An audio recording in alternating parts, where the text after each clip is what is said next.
गाड़ी अतीक की पलट जाए तो आश्चर्य नहीं है।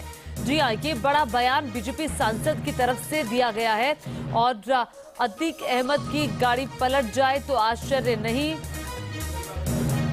इस वक्त सीधे चलते हैं, हमारे साथ बीजेपी सांसद सुब्रत पाठक भी जुड़ चुके हैं। सुब्रत पाठक जी, सीधा सवाल मेरा आपसे सर, ये जो आपने बयान दिया है कि गाड़ी अतीक की भी पलट जाए तो आश्चर्य नहीं, सर इसका क्या मतलब निकाला जाए? नहीं, देखिए, आप इसका मतलब, मैंने क्या, मेरे पूरे ट्वीट को पढ़िए तो आपको मतलब समझ में आएगा।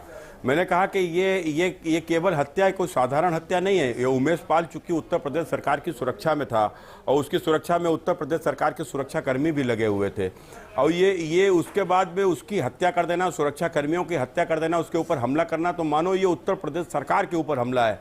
और जब उत्तर प्रदेश की सरकार के ऊपर हमला करने वाले विकास दुबे का क्या हस्त्र हुआ, ये तो इन दुर्दांतों के साथ में क्या होगा मुझे बताने की आवश्यकता नहीं है। और ऐसे में यदि गाड़ी अतीक की भी पलट जाएगी तो मुझे कोई आश्चर्य नहीं होगा।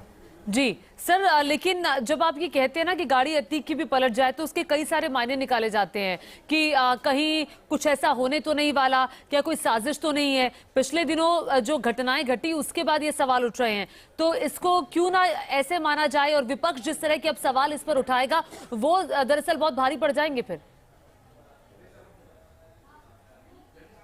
देखो, साजिश तो वो थी जब एक माँ का बेटा मार दिया गया। साजिश तो वो थी कि जब एक पत्नी का पति मार दिया गया। साजिश तो वो है जो किसी बच्चे के बाप को मार दिया गया। उन बच्चों का क्या भविष्य होगा, कैसे वह परिवार चलेगा। साजिश तो यह है, ये जब यह लोग यह नहीं सोचते हैं तो फिर इन अपराधियों के लिए हमें क्यों सोचना। कोई सिंपैथी नहीं इनसे। जाहिर तौर पर अपराधियों तो सिंपैथी होनी भी नहीं चाहिए। सुब्रत पाठक जी, एक और सवाल खड़ा होता है कि आप सांसद हैं, चूंकि आप सांसद से एक जिम्मेदारी भरे बयान की ही अपेक्षा की जाती है। जब एक सांसद इस तरह का बयान देते हैं तो फिर इसके कई मायने निकाले जाते हैं। उसको आप नहीं कह रहे हैं कि नहीं, हैरानी की बात नहीं है अगर अतीक की गाड़ी भी पलट जाए तो अपराधी को तो अपराधी की तरह ही सजा मिलनी चाहिए ना, गाड़ी पलट के थोड़ी ना मिलनी चाहिए।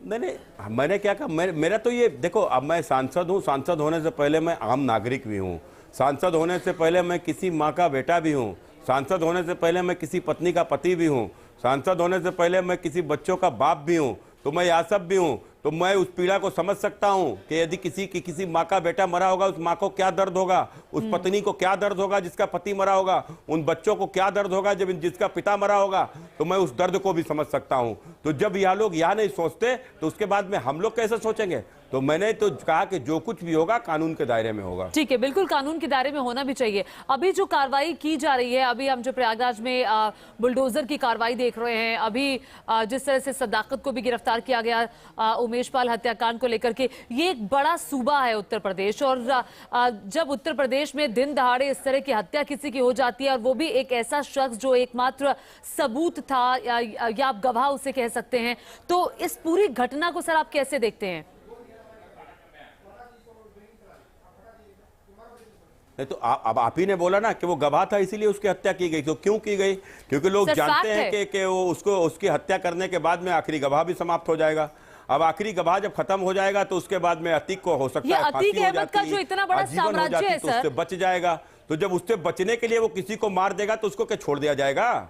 इतना बड़ा साम्राज्य अतीक अहमद, तो मैंने वो अपने मंसूबों में कामयाब हो जाएगा। नहीं तो इतना बड़ा साम्राज्य जो अतीक अहमद ने खड़ा कर लिया, इतने सारे गुर्गे लगातार जुड़े रहे, इसके पीछे जिम्मेदार कौन है? किसने इतनी शह दी अतीक अहमद को जो जेल में बैठकर भी बाहर उसकी पत्नी समाजवादी मिलने के लिए जाती है? समाजवादी पार्टी इसके लिए जिम्मेदार है। समाजवादी पार्टी स्पष्ट है, स्पष्ट बोल रहा हूं। याद करिए सन 2005 में उत्तर प्रदेश के विधानसभा का सदस्य राजू पाल, जो कि वहां प्रयाग की जनता ने जिसको चुनकर विधानसभा भेजा था और 2 महीने भी नहीं हुए थे, प्रयाग की सड़कों पर दौड़ा कर उसकी निर्मम हत्या कर दी गई थी। हत्या करने वाला कौन था? समाजवादी पार्टी का सांसद अतीक अहमद। सरकार किसकी थी? समाजवादी पार्टी की सरकार थी, मुख्यमंत्री समाजवादी पार्टी का था। उसी समय पर यदि इसका हिसाब किताब कर दिया होता तो ना आज बुलडोजर की जरूरत होती और ना ही आज गाड़ी पलटने की आवश्यकता। ठीक है सुब्रत पाठक जी, बहुत शुक्रिया आपका न्यूज नेशन से बातचीत करने के लिए, अपनी बात रखने के लिए। तो बीजेपी सांसद सुब्रत पाठक को आप सुन रहे थे, जिनका ये बयान सामने आया है कि गाड़ी अतीक की भी पलट जाए तो आश्चर्य नहीं है। खैर, हमने जब उनसे बात की तो उन्होंने कहा कि जो भी कार्रवाई होनी चाहिए वो कानून के दायरे में ही होनी चाहिए। आइए अब आगे बढ़ते हुए आपको दिखाते हैं देश